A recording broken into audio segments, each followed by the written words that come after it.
can run around outside. They'll show you equipment. We're doing demos tomorrow as well. So you're not necessarily missing anything if you don't see it today. One of the things that I do a lot of at Spray Wash is dealing with commercial accounts. If he's going to walk on. Commercial property managers. And so I just did this talk up in Pennsylvania 2 days ago. And so it's real fresh in my mind. So let's talk about it here as well. I would say that 40% of my time is spent on commercial property managers, commercial properties, but about 60 to 65% of my income is received from commercial properties. We found that it's a more profitable, yeah, that's okay, I'll look at that one over there, I'm good. As long as I can see one. We just found that the commercial has been very profitable for us. One reason that we're doing commercial as well is that whenever Tanya joined me, I wanted her selling commercially. I was knock on doors, do door hangers, get out there and walk neighborhoods. Well, I didn't necessarily want my wife out there running around neighborhoods and God knows in today's day and age. So Tanya came out and really concentrated on the commercial stuff. So one of the big confusions that a lot of us in our industry have is understanding exactly who and what a property manager is, and how do we actually talk to them, attract them, get up with them. So that's some of the things that I wanted to talk about today in this class. I already told y'all all about us earlier, so I'll skip over that one. Now, in my metro market area, there's always some confusion in Tallahassee. Officially, we're listed about 350 people. My MSA, which is a 5-county area, the market that I serve, I'm about 430,000. So I'm not a huge city by any means out there. Where are y'all here in Nashville? 1.5 million or so? So much larger type market. Part of understanding of property managers is understanding that there's different types. We use this term very interchangeably.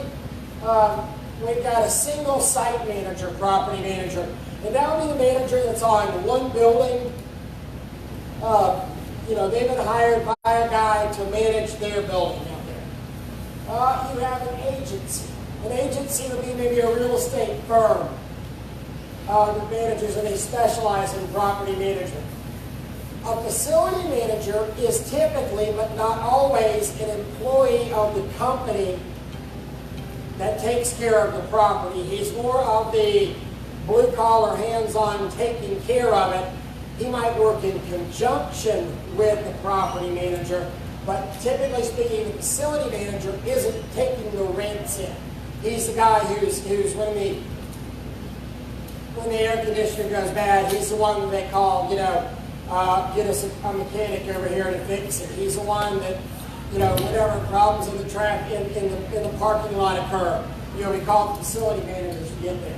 Some of these hospitals, some of these college campuses, the facilities departments are huge, just massive, massive places. Like Florida State University, our second largest customer, commercial customer, they have about 8 different facility managers that we deal with out there, and then have to talk to several different people. It's up to the individual facility manager who they wind up using. So it's not like we get a mandate, Florida State says you're getting all of our business. We've gone and built relationships with all of these different property managers there. In fact, I'll almost throw out there that if you're going out on some big bid just for one property, if Florida State University wants to get a bid for all of their pressure washing and they're going to award it to just one company, it's probably not going to be necessarily all that profitable of contract out there, because you really get guys who don't necessarily know how to bid out there bidding on some of these larger things, and then it triggers that low ball thing. Your trick to dealing with property managers is to make it to where they don't have to go out and get a public bid, where you've got the relationship with them to where they're saying, all right, give me a bid, you know where I need to be on this, let's get something done. For example, is anybody familiar with Doak Campbell Stadium, Tallahassee? I'm sure it's the one at UT. Is that Neyland Stadium? Right? Similar scope and size to that. When they did a public bid a few years ago for Doak Campbell Stadium for washing all the bathrooms, all of the walkways, all of the seating area,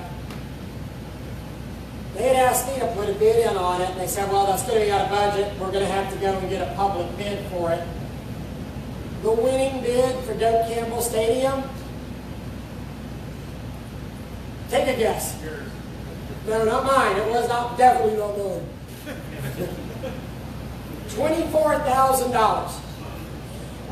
Yes, $24,000 for washing all those bleachers, a couple of hundred bathrooms, all the walkways inside on all 3 levels. Could you imagine doing that much work for $24,000? And there's a company out of Tampa, 5 hours away, that won the bid. And guess what? The work sucked. Yeah. It truly did. Florida State doesn't bid out that stadium anymore like that. But that's one of the reasons that whenever we say that property managers hate tax too, they really do. At least the property managers that you're dealing with. Other types, we've got government property managers. The state of Florida, some of the agencies own their own buildings and they have their own facility managers on them. There's another whole department with the state of Florida called DMS, Department of Management Services. They are the property managers or facility managers for the state of Florida.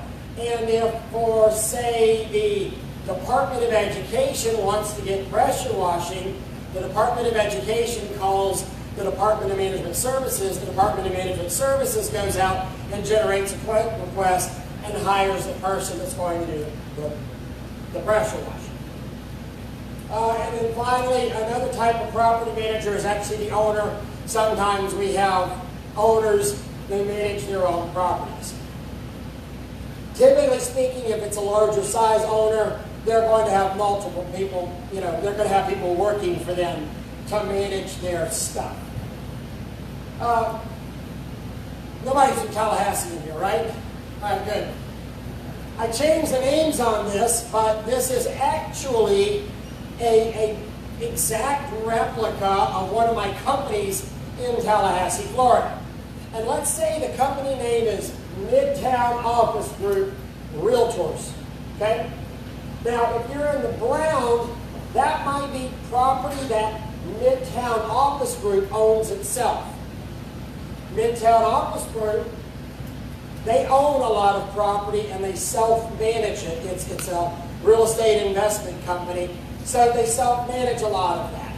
And there's a few principals with the company, then they hire individual real estate agents to manage it. So Mike Bland, Midtown Center is a pretty big place.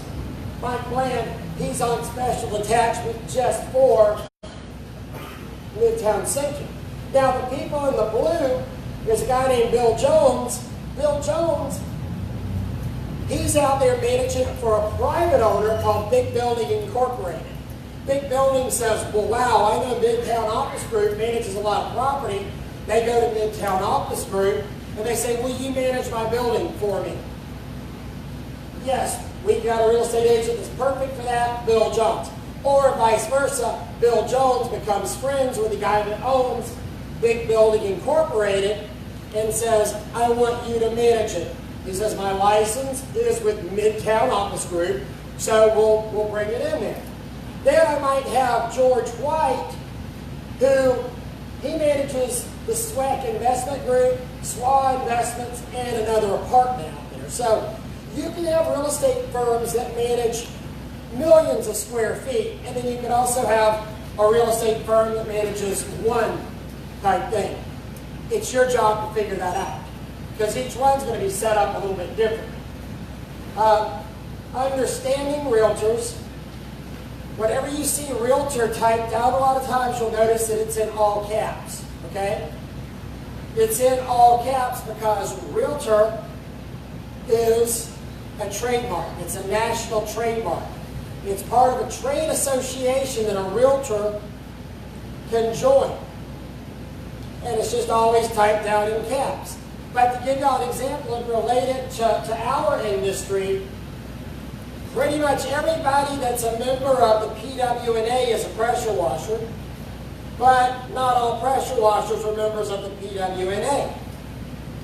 You elect to join that trade association.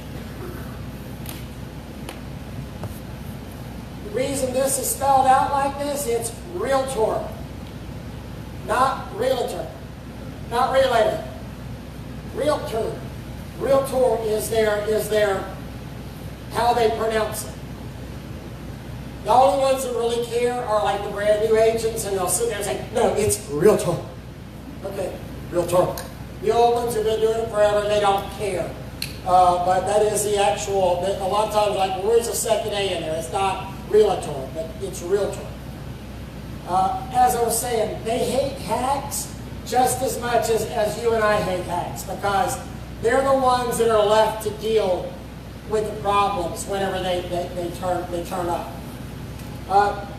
Here's one for y'all that can see this. This is a bid that I lost because the property manager went with a cheaper bid. That property manager will never go with a cheaper bid.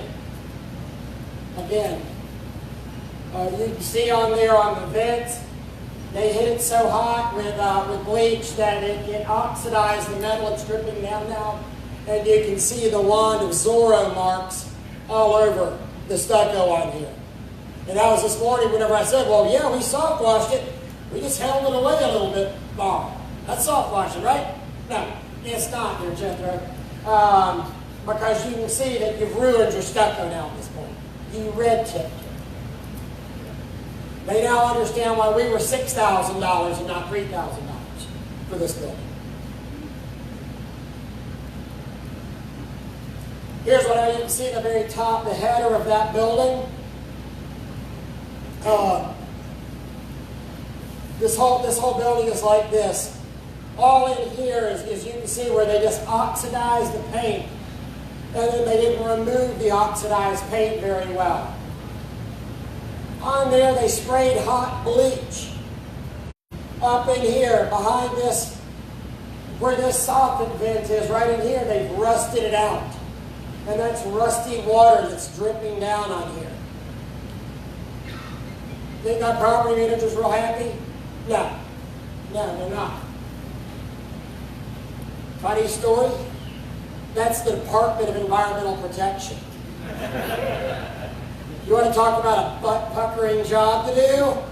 Work for the DEP. I did 3 buildings for them last year because they realized that low bid was getting them stuff like this.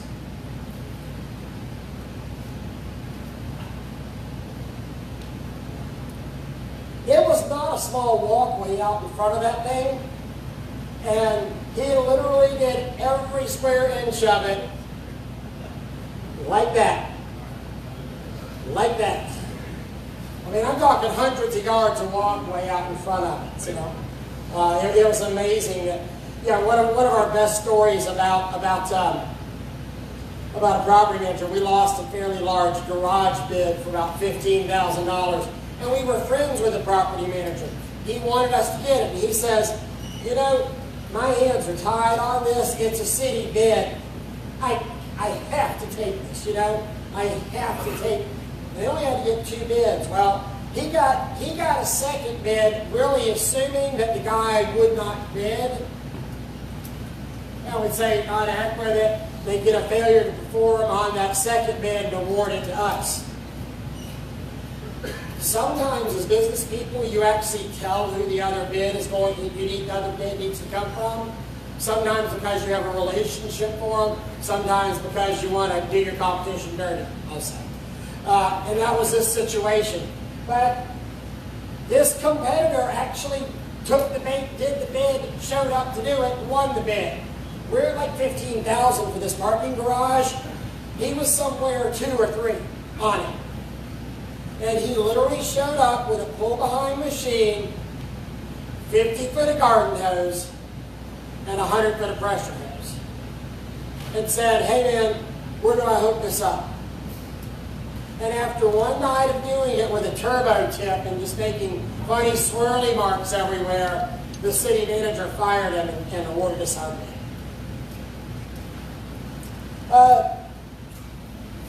Some of the most horrible, horrific horror stories you've ever heard come out there because bad work, tenant problems, bad experiences. Most of the quality property managers absolutely hate the low bid process. And if there is some way to get out of doing the low bid process, they will try to not do the low bid process and find a way to generate the work with you directly.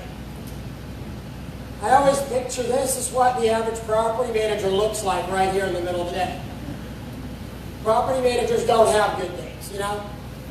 Nobody ever calls the property manager up and says, hey, Bill, just want to tell you how much I've enjoyed paying rent to you. You know, I really love stroking out this $3,500 a month check to you. You guys were always spot on to collect it. No, your property managers are hearing the lights out in the parking lot. I'm going to have a problem with the rent this month. Somebody graffitied the back of the building. You know, they're dealing with problems. They're putting out fires. And the average contract property manager that's not managing their own property is not somebody that's making gobs and gobs and gobs of money.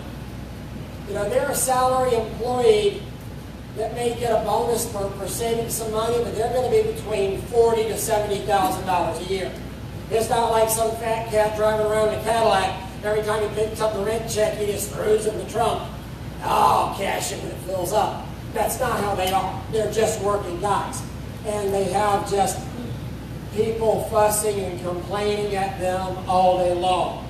Capitalize on this. Understand that this is what we want to do, you know.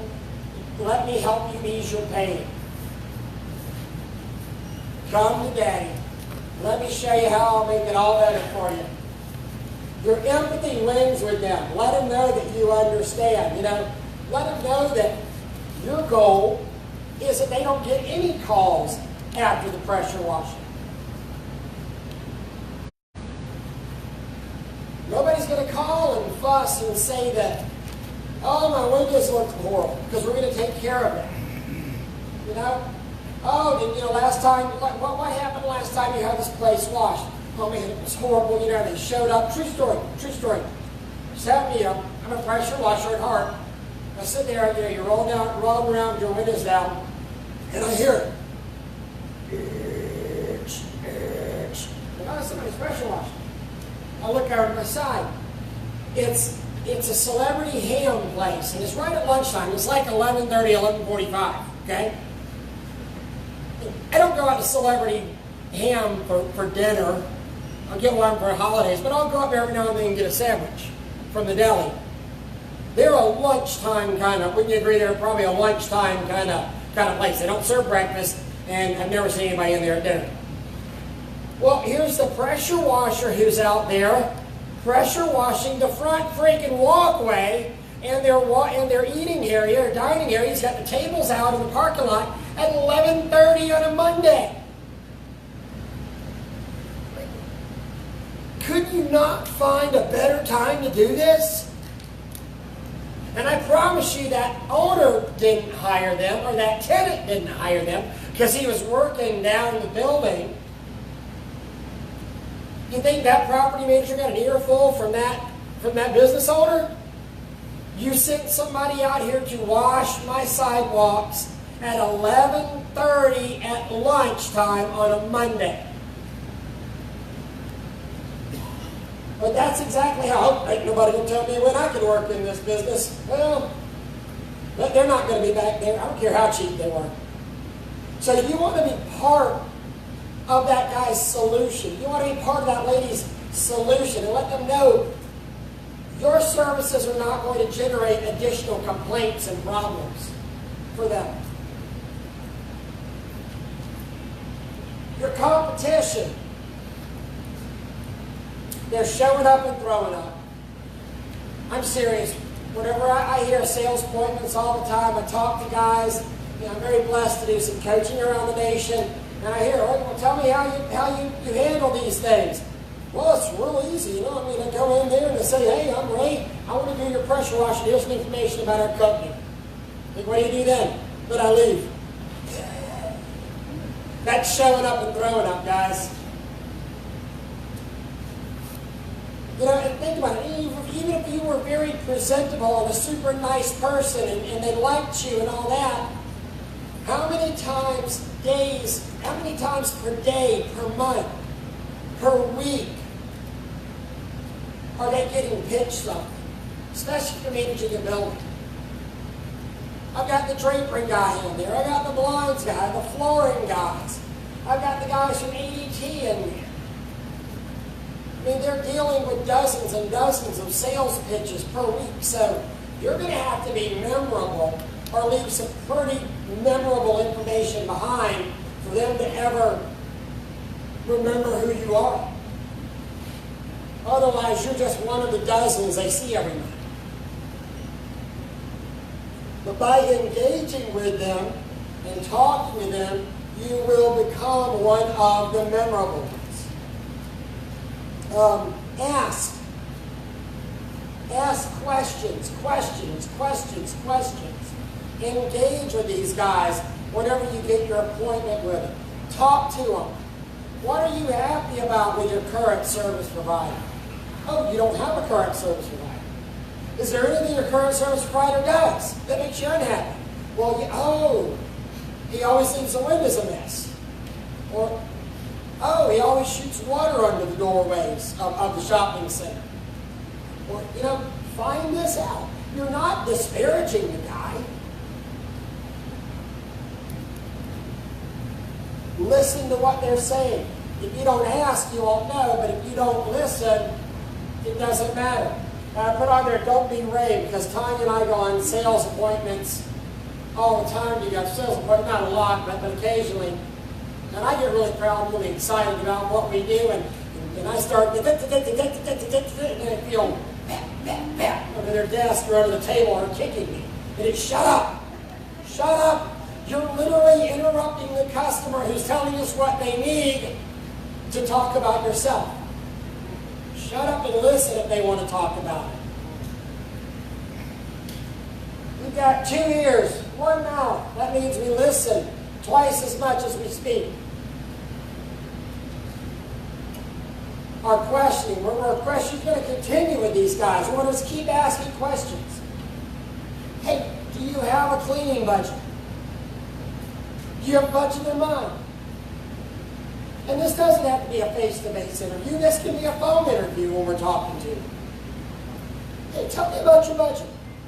Has anybody ever asked that? Some damn good information to have, isn't it? Yeah. Because a couple of reasons. We might be talking about 10,000 square feet and their budget's $250. Right? Do we want that customer? No.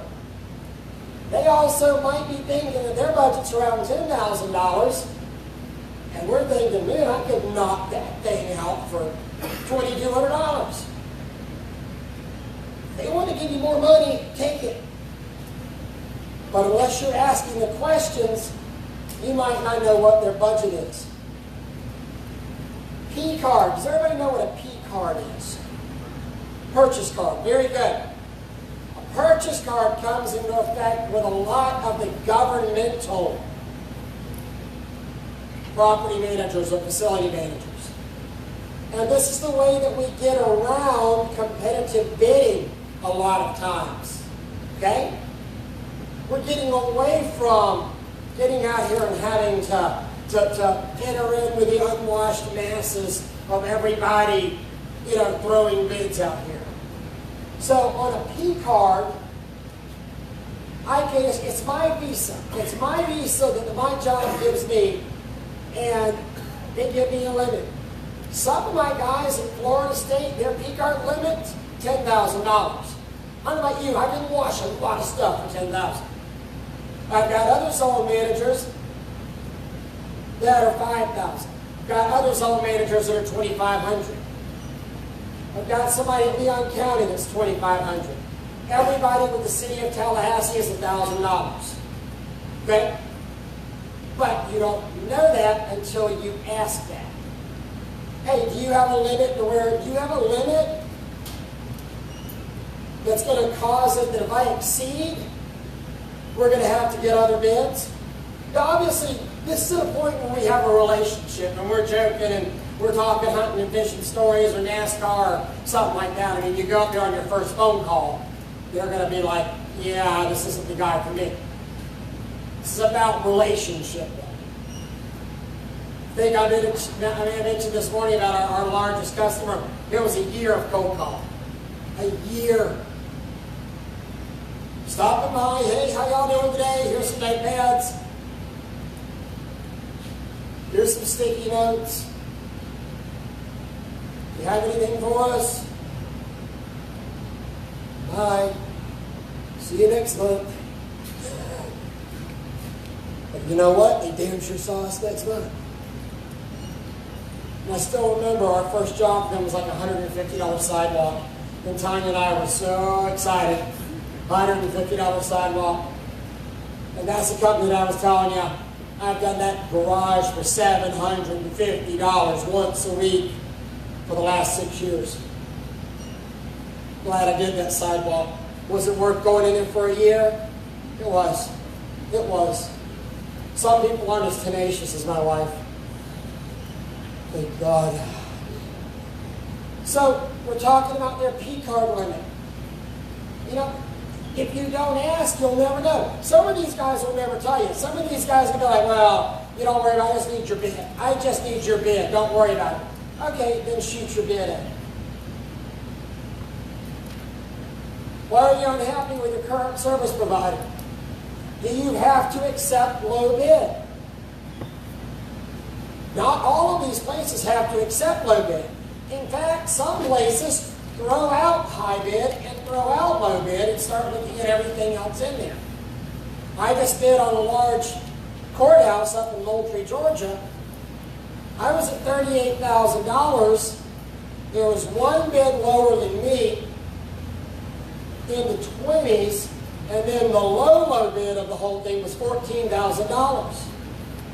And I followed up with them and said, we have not made a decision yet, but the one thing we are sure of is the $14,000 bid is not going to be able to perform. So I know he's out. And it says right in the bid specifications that the county commissioners can accept or reject any bid or suspend the bidding process at any time. And that you're going to have to give proof that you can complete the jobs. Well, in my area, nobody's done more large projects than me, so I feel very comfortable that they will feel that I am the most comfortable with that. I also feel very comfortable that they got the video that I sent them of them on Facebook washing a building without a harness in a lift. Oops. If you're going to do marketing stuff out there, make your marketing stuff look good and legal. Not asking questions can cost you time and money. All right, brochures. Brochures don't sell jobs. You do. A lot of us use, and I understand it, gosh knows I understand it, we use this as a crutch, We get these things printed up with our logo and they look really good and we get bashful and we don't want to talk to people and then you run away, basically. This is not creating a relationship. This might open their eyes. It might make them like you more. It might make them want to talk to you. But once they look at your brochure, now you talk to them. It's a tool. It's not a salesperson. One of my favorite ones, gotta earn the packet. Gotta earn the packet is just awesome.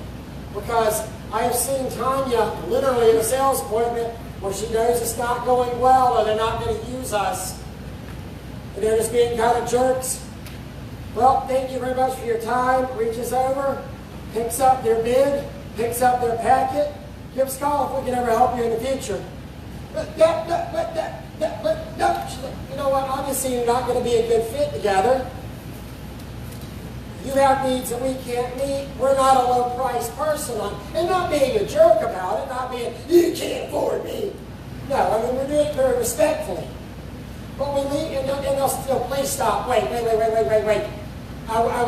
talk a little bit more. I would like that information. But if they're not going to earn the packet, they're not going to respect our time, they're not going to get it. You know, I'm not there for practice.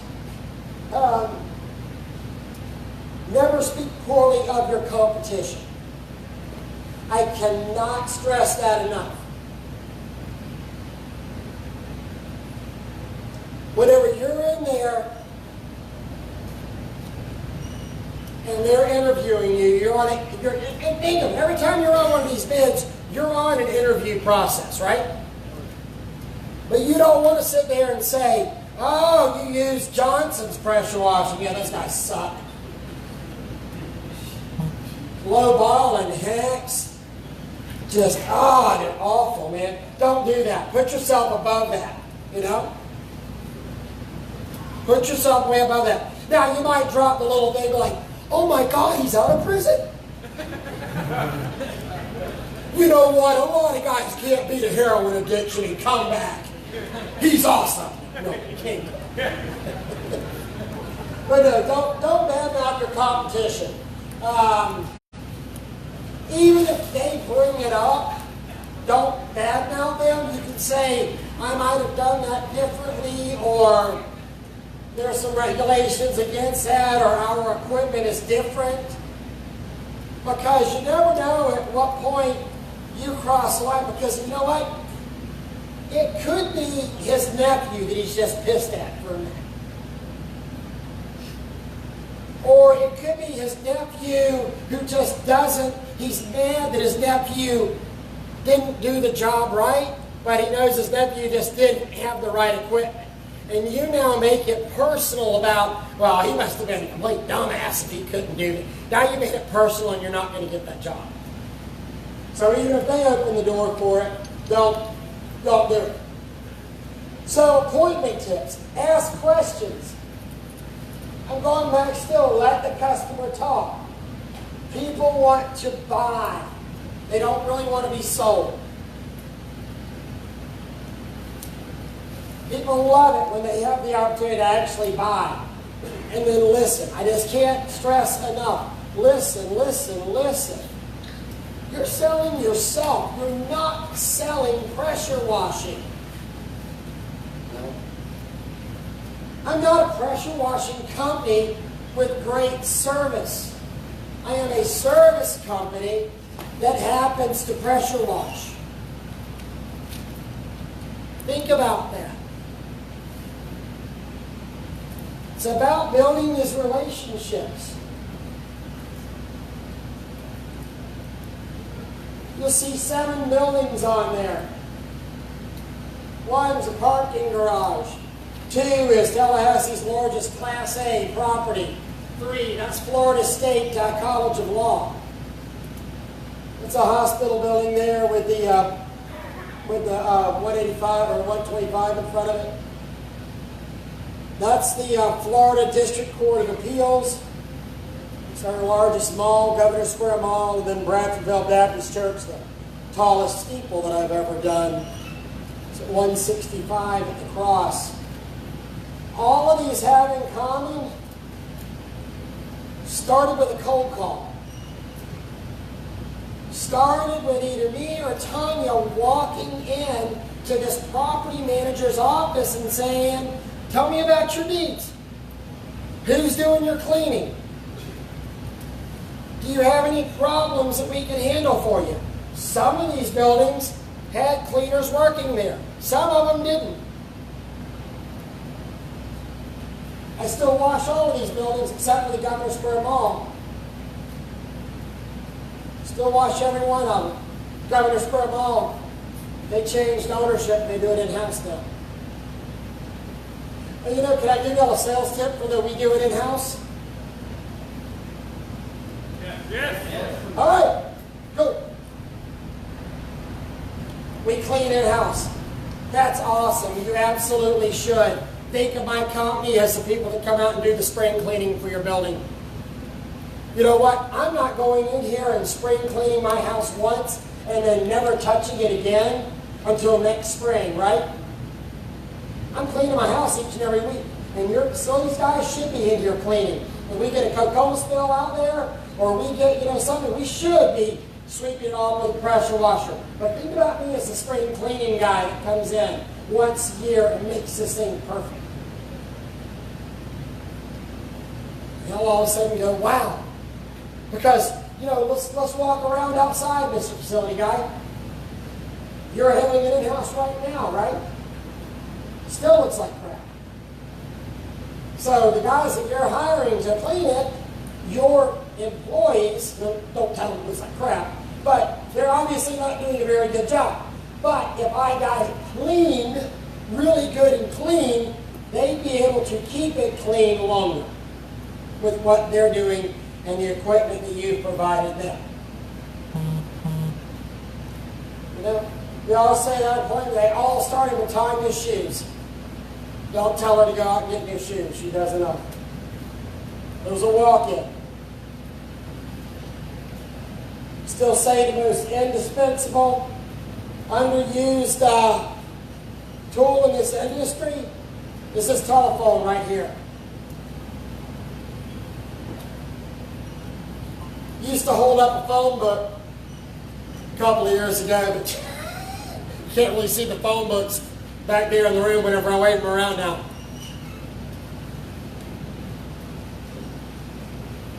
The Google machine is amazing now. Between the computers and the smartphones, we can even find out who's in charge of facilities. We can find out who the ownership is. We can find out why that company builds. Do your research before you go in and see these guys.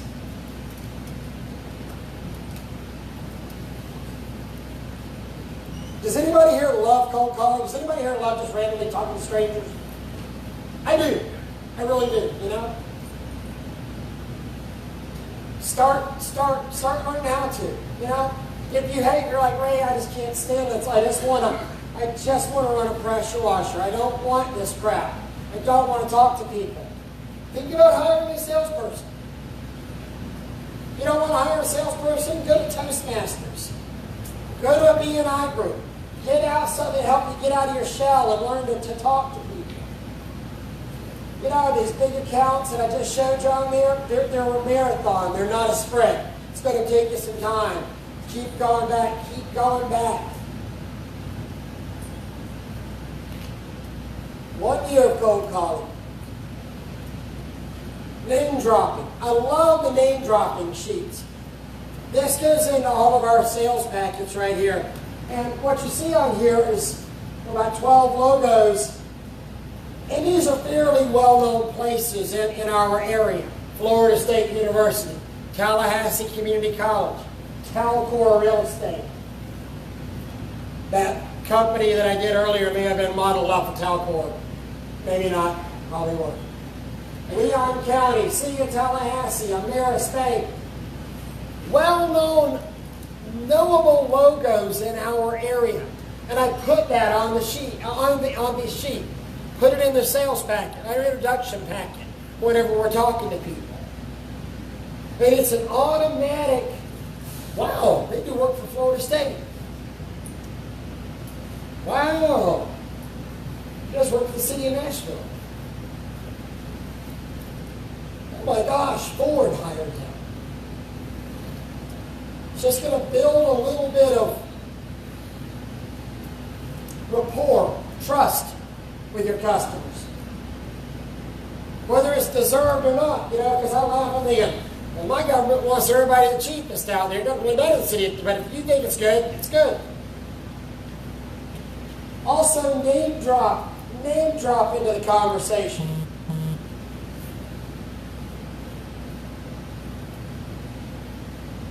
Well, I was noticing the front of your building out there, this is whenever you're sitting down, you're talking, or you're even on the phone, and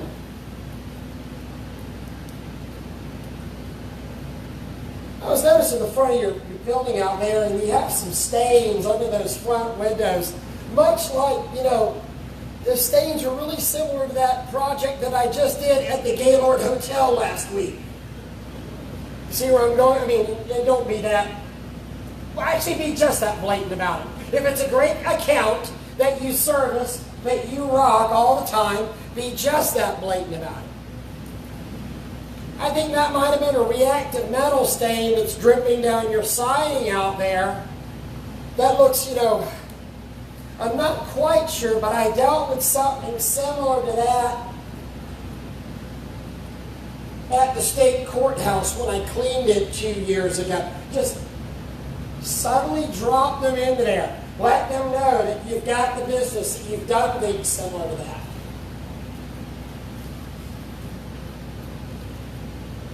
I love this one. This is one of my property managers. Here we are, middle of the night, people say, oh, you can't make any money at commercial. 5 hours, 3 guys, $400 per hour. No competitive bid whatsoever. A $2,000, $2,200 night. I'm not getting bids from me. I have a relationship with this lady. It's about the 4th time I've washed that place too for her at the same rate. So many, they honestly thought whenever I first started meeting this group, they thought that should be an $8,000 or $9,000 place to clean. I saved them money. I cost myself some money even. But I made it up in volume for that lady. What do managers love? Follow up. Report back to them. Have status report back to the manager before they hit their desk the next morning. Okay? So they give you a job. You have conquered the dragon. Flip, go out and wash this thing for me. Well, Flip's going to do whatever he's done, or the beautiful Mrs. Flip is going to do. He's going to email her pictures. She's going to put before and afters in a PDF file. And there's going to be an email generated and say, hey, Property Manager Jones, just want to let you know your cleaning went fantastic this weekend. I've sent you some before and afters up here so you can see the results of the job. They like that.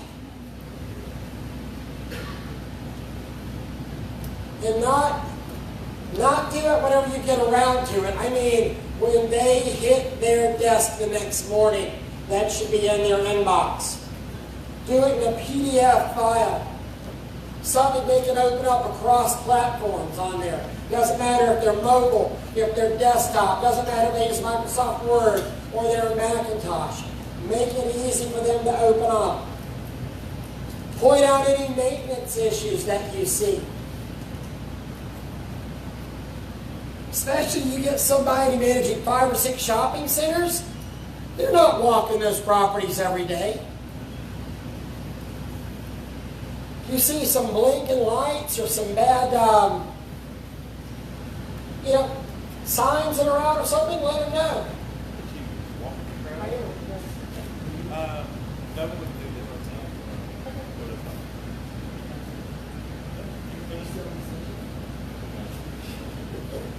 I'm probably up 15 minutes. So what you got? Okay. Yeah.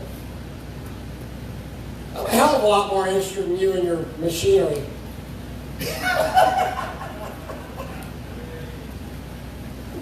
All right, so, here's a huge one. We offer notified attendance. And I don't care if it's an HOA or a shopping center or any place with multiple tenants, we take on the responsibility ourselves of notifying them. And there's a couple of things that happens there. One, they love it.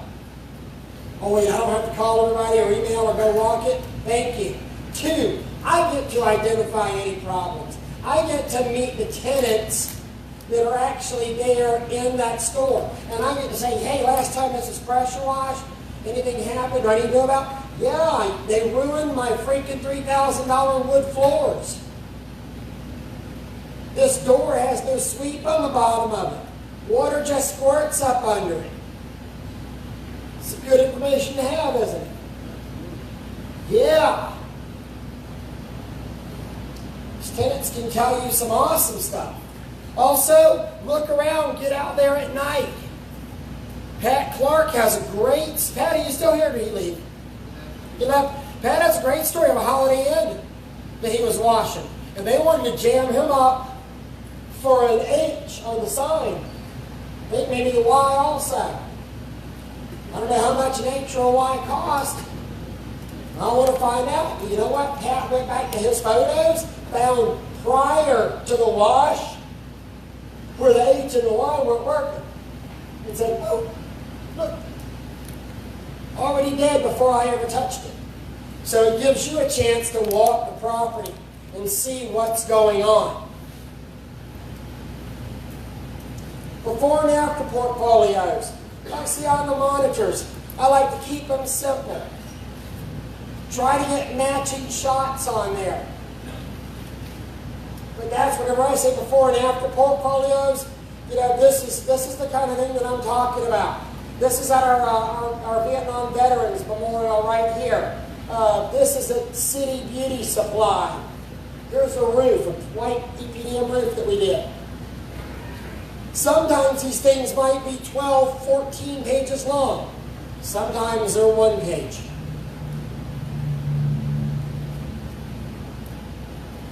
Capitol Plaza, NAI Talcor, December 2014. I actually took a picture of these. This isn't something that I made for this class. Here's one, July 21, 2013, May 2017. This is something that I actively do in my business at least once a week, usually about 4 or 5 times a week. But look at this. It's the top of a shopping center. Whenever we washed it, I've got stucco falling off in sheets right in there. This has held so much moisture in there on that dry-bit or synthetic stucco that it's ruined. The finish is shot on there. Okay? Especially when stuff doesn't necessarily come out great, I want to get over there and have this in their email box the next morning with a note saying, hey, a couple of maintenance issues wanted to point out. As you can see, the stucco is damaged in that area. It's just had moisture held up against it too long. I strongly suggest we get some stucco repair done on that. Because you don't want one of the tenants calling them up and going, well, I just don't think they did a very good job over here. It's still dirty up there at the top of that thing. I don't know, I told you should have used my grandson. So this way, that property manager's already notified about it. You're the one that notifies her, not one of the tenants out there. Because the tenant may not realize that's not dirt. That's damage. Big difference between dirt and damage. Helps avoid walk-arounds of these portfolios. I don't know the last time I did a property walk-around. You know? And it used to be, I dreaded the walk-around. Because you'd sit there and you'd start walking, and invariably you'd find one stupid thing that you missed. Or one thing that your guys missed. Or one freaking wasp nest. Or one dirt dauber. I'll be back to get that. You want to do a walk around? By the way, you've seen the pictures. It looks great. Shows the maintenance issues, heads off, potential problems. Also, like the top says, everybody has a boss. Everybody's got a boss. except for the guy that owns that property outright and self-manages it. So this property manager can now send this to her boss and say, "Hey, boss, just wanted to see what we had done to the property this weekend. That expense that you approved for pressure washing, the services were performed. I think it looks great." So the boss has got physical confirmation that you've done your job, and the property manager's done her job or his job. The other thing, managers will share them with each other. It's much better than just giving your name out. This is an apartment community where we did the roofs on here. This apartment community, you know what this apartment community does, the owners of it? They own other apartment communities. Yeah. I want them running up my food. I want them to run me up the food chain.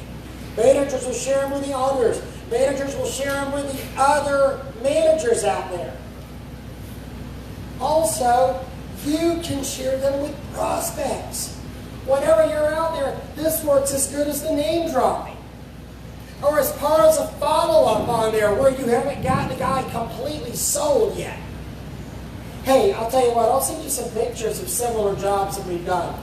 I've got some portfolios of similar issues that we've encountered. Go back to your office, wait a day or two.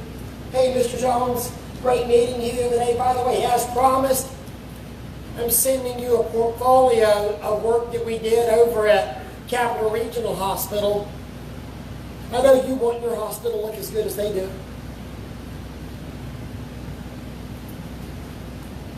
Pinch hitters.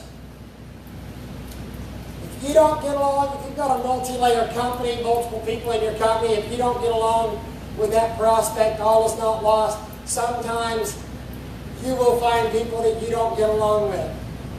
Sometimes you just have to get somebody else in your organization that can pursue them. So what's nice about having a salesperson, you can tag team them.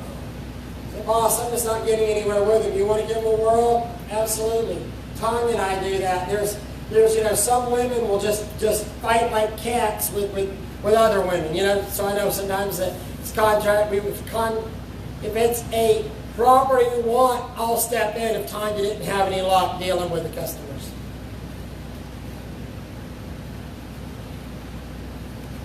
Relationships matter. They will call you to ask for other names when you get into these relationships with them. You get to supply the fluffer bids. That's powerful. You know that? When they say, Ray, we really, really, really like this job. We want to proceed. I'm tied. My hands are tied. I've got to get 3 bids. Do you know who else could I get a bid from? Yes, I do.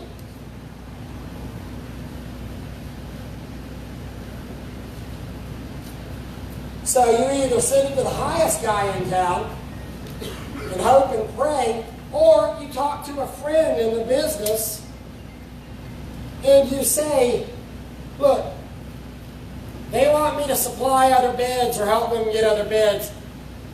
And I'm not encouraging bid fixing or bid rigging at all. But you can say, I really, really want this bid. Would you mind taking a look at this property? But it's really, really important for me to win this bid. And I know, we have a long-time friendship, and I'd always do the same for you. But I've had managers tell me anywhere from, hey, you need to sharpen your pencil, to downright getting specific. You'll say, I ain't saying that you were too high, but I think if you were $345.33 lower, you'd probably get this job. Yes, sir. Would you rather have 20 raving fans or 200 babies? The raving fans are out there trying to get you business. 200 babies will use you, Make you go hungry in the wintertime. Continuing marketing. Breakfast or lunch. Bring in food for your property management companies or facility guys. If they ever have a monthly or an annual meeting. You know, somebody that you have a relationship. I mean, a dozen donuts is a powerful tool. I'll tell you what's more powerful. You get a facilities department of 30 or 40 guys together and go drop $600 on breakfast for them. And have it catered in. You know what happens then? Everybody on the facilities department for the next week is going, that looks dirty. That looks dirty. Hey Bob, you think that sidewalk could use a cleaning over there? They're like literally trying to get you business. BOMA, Building Owners and Managers Association. Is anybody a member? Awesome. Who's in BOMA? Building Owners and Managers. If you want to do commercial sales, that's your target market. Go to BOMA. My wife is actually she's no longer now, but she served 2 years on the board of directors of our BOMA. April 1, my wife goes on a cruise with 2 of the ladies from her BOMA chapter who happen to be property managers. You know, there's the old joke about they're sitting there, the guy's like getting the bid out, and it's like, hey, we need to get this building painted. And the one guy's $2,500, and they get another bid from a general contractor, it's $12,500.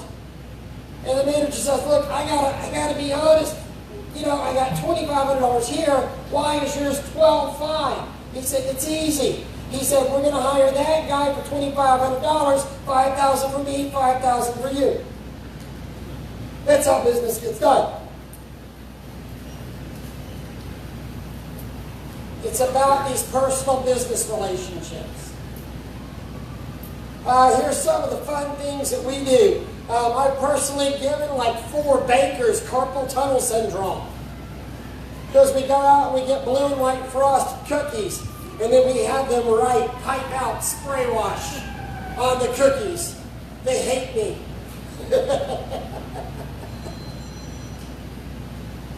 Deliver a tray of those to some of your contacts here and there. You know, pens, mints. We got some of these little butter mints done to spray wash. Then we went to Sam's Club and got just the blue ones so it matches. I mean, still try to do this stuff on a budget. I didn't get both colors of the mints printed, just the white ones. And whenever you go by and you're doing some cold calling in an office, or you're just stopping by to thank your customers, they're not in, you take a handful of them out, stick them on their desk with your card. It's a great treat to come back to. People love you for that.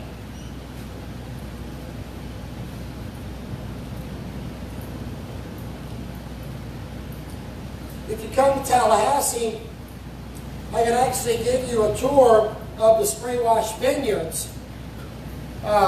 We've got a several hundred acre winemaking facility, and we cultivate our own grapes, press our own grapes, and do about 6. I'm kidding. No, I go to Trader Joe's and I buy the $2 chuck. I scrape the labels off under hot water, and we put our own labels on it. That's awesome. This one right here, we even have photographs of the person's project that we did on there. Cool little gift. You know, various different pens, notepads. You know, don't take them for granted. Where's Waldo? Managers can be transient by nature, okay? Always get their email address and a personal email. They can move around. Another reason to keep great relationships. You know? It's one of the reasons, too, we don't show our butts out with people in this business. Apartment managers are some of the worst, man. They have got the freaking longevity of about a loaf of bread. And you go get in a fight with one, they might go over there and be working for your customer next week. Guess what? You just lost a customer. On the other hand, one that you love and who loves you might go to work for another apartment community next week, and you just gained a new customer because she's got all of your crap around the office too. So the new manager is going to use you, and old manager that wants somebody else is going to use you at the new building. Don't be a jilted lover. Their hands can be tied. I think we already said this. They maybe had to hire the owner's grandson. But don't have a fit with them. Just be gracious. Be gracious in your wins and your losses. How do I find a property manager? Well, the signs are everywhere. Seriously, the first step, if you see a for lease sign, that's probably the property manager's office. Our little shopping centers in Tallahassee, they say managed by. Have the information out there. Pick up the phone and call. Without a relationship, it's all a gamble. And what do I mean by a gamble? Did your competition spend more on marketing than you? Are they ranked higher on the Google machine? Did they just kick up their AdWords one month? By marketing your potential customers, you find them. You're not relying on chance to find you. I'll leave you all with this true story. One of our accounts, property manager, was taking notes on a spray wash notepad when we were in there talking to him. With a spray wash pen. He had reminders on his desk with spray wash sticky notes on there. He was drinking from a spray wash Yeti that was sitting on a spray wash coaster. And he had a spray wash mouse pad. What do you think if somebody actually got past that gatekeeper would say if another pressure washing company came in there and sat down at his desk? We're all good. Bye. I don't need you.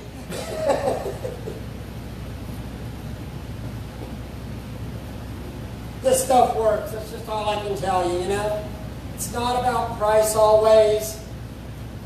Sometimes it is about price, but a lot of times it's about you, and it's about your relationships out there is what's so important. One of the things we're going to take just 1 second to talk about, and I'll release y'all to get out there and do some demos. Some of y'all see the booth we have for Spray Wash Pro. So what Spray Wash Pro is, many of y'all know I was a member of an association for a couple of years, and I was not happy with the way the association was being run. So we have taken school and association and have blended them together. And you've got my commitment. I'd love to have y'all as a part of it. It's an application process. If you're one of the industry's known troublemakers, I don't want you, honestly. We are committed ourselves to updating content every week. There's training videos on there. We've got OSHA information. We've got your SDS sheets. We've got how to clean a Lucabond classes. We've got success interviews is one of the things that I'm really excited about. You know, where we sit down and talk, it's a very organic talk. It might be a 10-minute talk. It might be an hour and a half talk where I take some guys and say, all right, tell me about your business last year. Tell me about years 1 to 2, 2 to 3. We're a for-profit association. On our board of directors, though, we've got some of the greatest names in the business behind us. You also get those guys as a mentor on there. Rob Anderson is one of my BODs on there. Buddy, y'all know Dave Nazat or Papa Puff, Doug Gore, Dougie Doo as people call him. There's Eric Towers here. He's on our BOD. Chet Hingle, Guy Blackman, Jacob Deal. You know, my class is on there about how to run a window route. That's something that's interesting for you. So we'd love to have you be a part of it.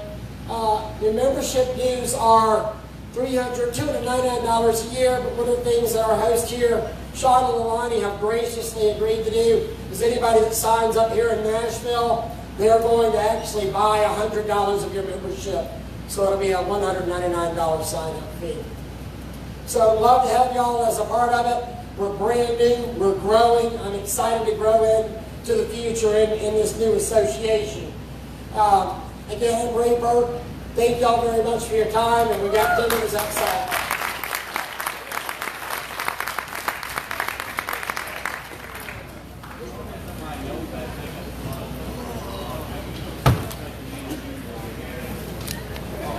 You can tell the temperature difference now, but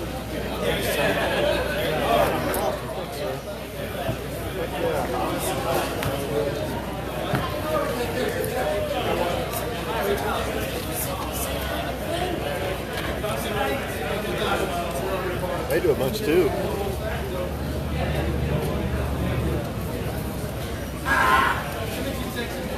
Get stuff out of y'all's way. Oh, good. How you doing, buddy?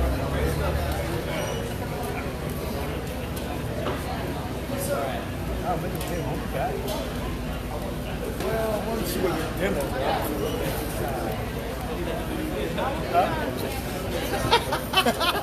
is. Sounds good. Oh, what's that?